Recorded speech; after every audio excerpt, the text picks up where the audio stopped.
morning students. Today we learn about control statement in PHP. First we learn about introduction to control statement in a PHP. First we want to know where we use this control statements. This control statement we used in a conditional areas. For example, if a programmer want to check the condition and they have applied this control statement. This control statement mostly responds like yes or no. If it is yes means it executes the true statement, no means it executes the false statement.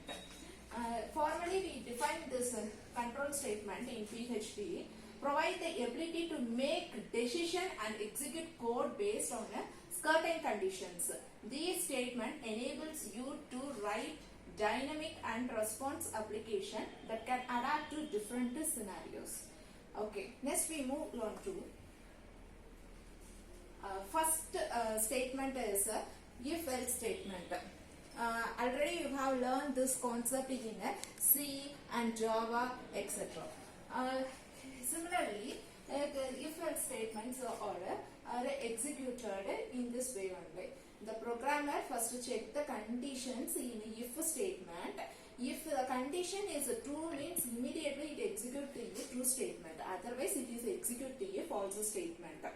Let's see the flow chart. If the programmer apply the condition, if it is true means it execute the true block. Otherwise it execute the false block. This is the execution of the if-else statement.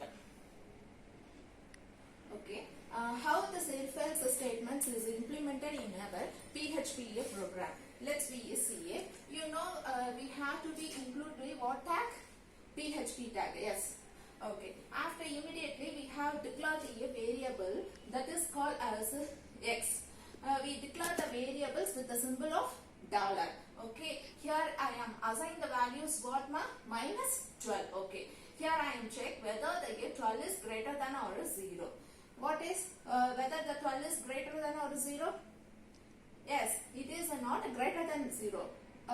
Which statement is executed? Yes, correct. It's a false statement is only execute. Okay.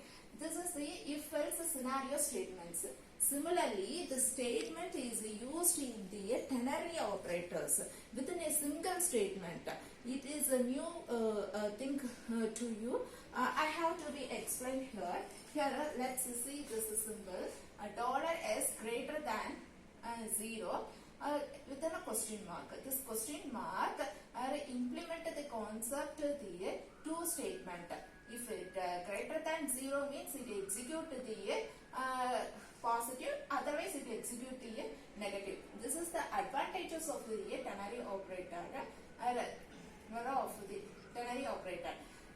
This ternary operator minimize the codings. Okay. Next one is switch statement. Switch statement is just opposite of the if-else statement, and it will consist of the set of the multiple statement. This set of multiple statement execute the statement depend upon the user's given input. This is called as switch statement. Okay, formally we define here what is a switch statement. Once I am read this statement, carefully listen. First one is syntax. This switch statement provide a clean and organized way to handle multiple conditions. This is the first thing. Next one is readable code. Switch statement make your code more readable and maintainable, especially when dealing with complex conditional logic. Third one is efficient execution. This switch statement are generally more efficient than multiple if-else statement for evaluating a single variable against multiple conditions. I think you are got the point about the if-else statement and the switch conditions. Okay. Next we move on to the next control statement. Yes, this ternary operator is already we have seen in our example itself. So I move on to the loop statement. In this loop statement, there is a three things. One is a for, another one is a what? While, and another one is a do while. These also apply to a conditions only. If the condition is a true means it executes the true statement, otherwise it executes the false statement. But this for loop is execute the block of your code specific number of times based on your counter variable. Okay. Okay, let's see one this flow chart. Here we have apply the condition. If it is true means it executes some statement, false means it executes some statements. This initialization is for the for represent the for loop. Okay, I think you all got the point. Let's move on to the next slide. Okay, I have given an example for the loop statements. Here I take the example for loop. Here consider $num equal to 1. This num is less than 10.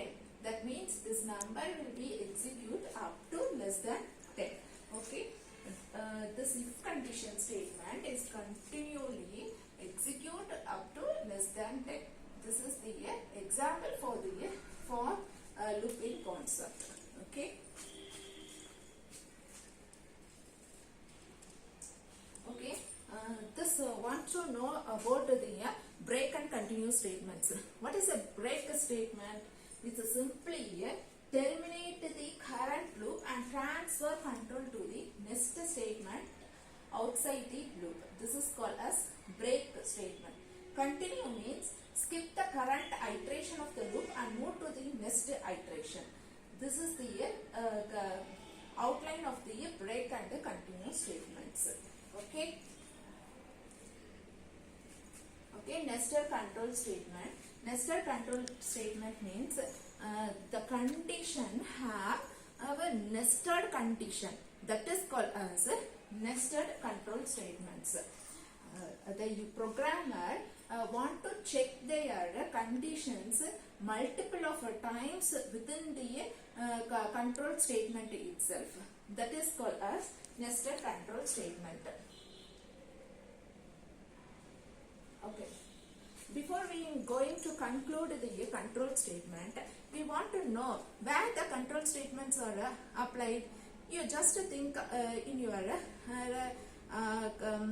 in your application itself, you have that scenarios. Like for example, do you want to execute your program or not, or you want to execute exit from your applications or not. These and all work under the control statement only.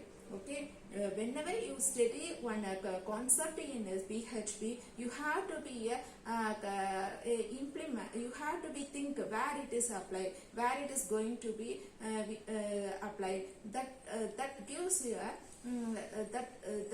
that gives the encouraging to you develop the programming code knowledge. Okay, conclusion.